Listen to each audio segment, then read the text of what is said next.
Chapter 4 Daisy, Wiglaf whispered as he crept into the henhouse. Are you awake, girl? Is I? Came Daisy's voice. Wiglaf's pig spoke pig Latin. Ever since the wizard cast a spell on her. We have a problem, Daisy, said Wiglaf. His name is Worm. And he quickly told her the story. Could you look after him, Daisy? Asked Angus. May? Daisy looked alarmed. We will bring food for him later, Wiglaf told her. Worm will be safe here. Breakwort is suspicious. He's sure to tell Mordred on us. Okay, said Daisy. She rooted around in her straw and made a place for the peopling. As the boys left, they heard Daisy singing softly. Inkly twine, it'll lay, stay. Angus, Wiglaf stopped suddenly. I know how we can figure out what Worm likes to eat the library. You think he eats books? Said Angus. No, said Wiglaf. We will find a book about baby dragons. So the boys headed for the South Tower. By the time they had run up the hundreds of crumbling steps to the top, Angus was gasping for breath. The library was the only place in the whole school with great big windows. On a sunny day, light flooded in. Even this early, Wiglaf could see a wide stretch of rosy sky. Brother Dave, the DSA librarian, had made the library most inviting. He had put a huge unicorn pillow on the floor for students to lie on while they read. He had put posters on the walls. One showed a knight wearing a book for armor. He was knocking another knight off his horse. A captain read, You can't beat a book. The trouble was most DSA students didn't even know their school had a library. Brother Dave, Wiglaf called. Comes in, the DSA librarian called. Ah, 'tis thou, Wiglaf, the monk said with a smile. A visit to the library, a fine way to begin thy day. Bless me, here is Angus too. Brother Dave, said Angus, we need a book on raising baby dragons. Brother Dave tapped a finger on his chin. Waitest here. The monk toddled off toward the shelves in the back of the library. A moment later, he emerged from the stacks. He was covered in cobwebs. Thou art in luck, he said, putting a small dusty book into his hand. Angus blew dust from the book. There were fancy gold letters on the cover. 97 Ways to Train Your Dragon, Angus read, by Sir Cestare Hill. He flopped down on the big unicorn pillow, opened the little book, and began reading aloud. Congratulations, you have a new dragon peopling. If you don't, why in the world are you reading this book? A newly hatched peopling can't see.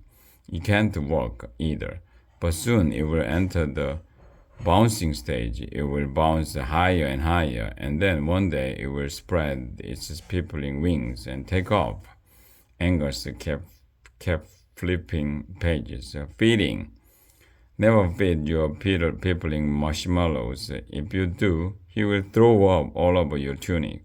Too bad we didn't know that before, said Angus, and he read on.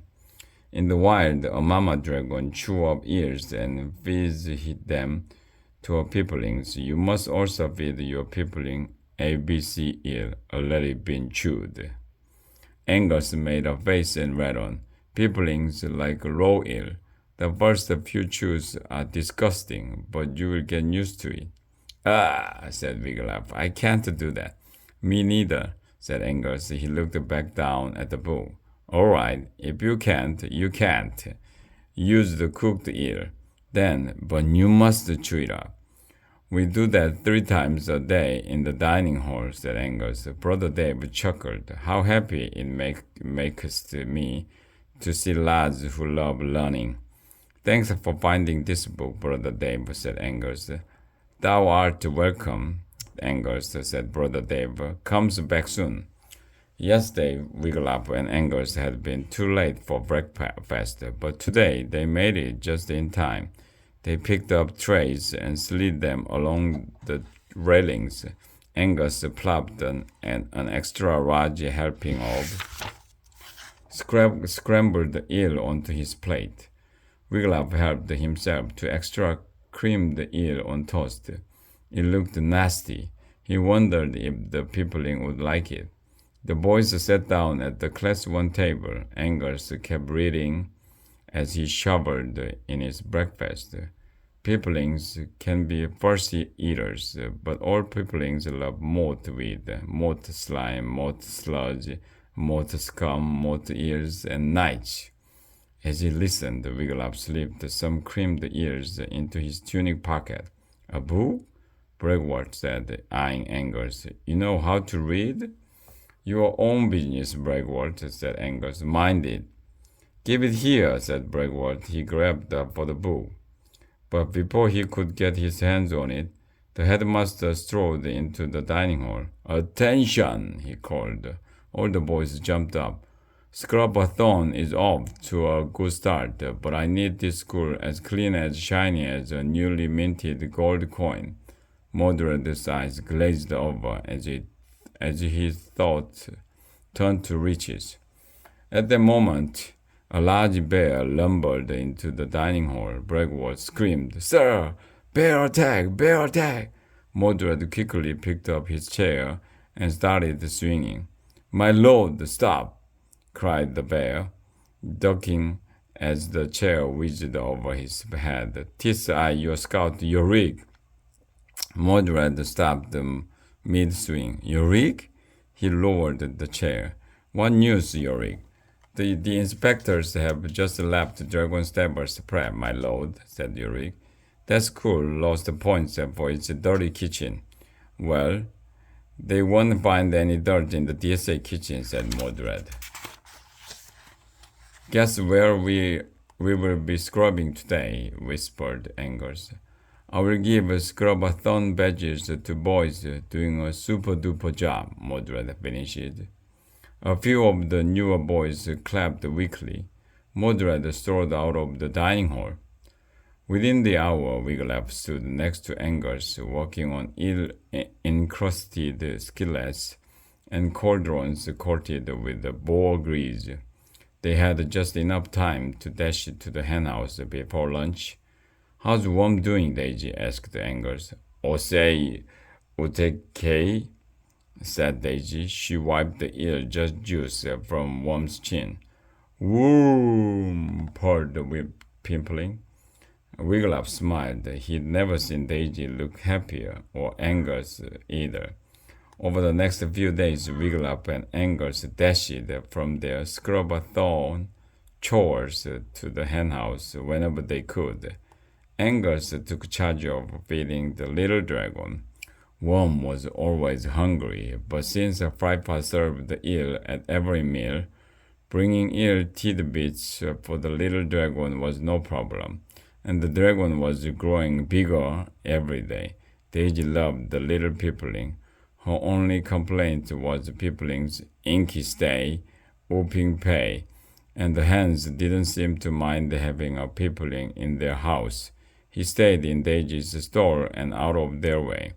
One morning when the boys arrived, Daisy held Worm up.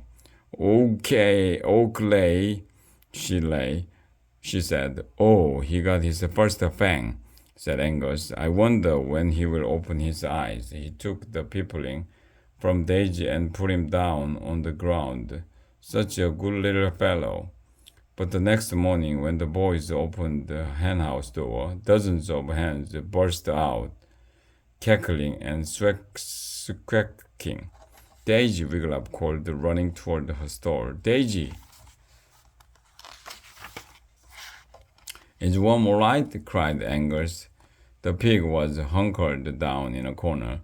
The Peopling was bouncing all over the henhouse like a crazy rubber ball. "Looks like he's hitting the bouncing stage," said Wigglup. "Worm, come to me." The Peopling turned to blindly and bounced toward Wigglup's voice. Boing, boing. He bounced right into Wigglup's arms. Angus held up a small chunk of scrambled eel. Worm lifted his head. He sniffed, then slopped. The eel was gone. While Angus fed Worm, Daisy told Wigglytuff that when the peopling woke up, he started bouncing and nothing would stop him. All gone, Worm, Angus said at last. Worm, said Worm. Tiny twin flames spurted out of his nose. He's still hungry, said Angus. Can I try to feed him? Wigglytuff asked. All right, Angus folded his arms across his chest. But only a little, okay? You have Daisy. I want Worm to like me best. Wigglytuff dangled an eel in front of Worm's nose. Worm sniffed, slop. Then he opened his mouth, burp. Wigglytuff laughed. He tickled the peopling under the chin. Suddenly, Worm's eye popped open. Yellow eyes with cherry red centers. Worm tilted his head. He kept looking at Wigglytuff. He almost seemed to be smiling. Angus, said Wigglytuff, as he wiggled the eel. Worm's eye just opened. Angus rushed over. He can see me now. Come to me, Worm, called Angus, patting his lap. Here, boy. But Worm kept his gaze on Wigglytuff. He blinked again. Then he opened his little pink mouth and wobbled. Mommy.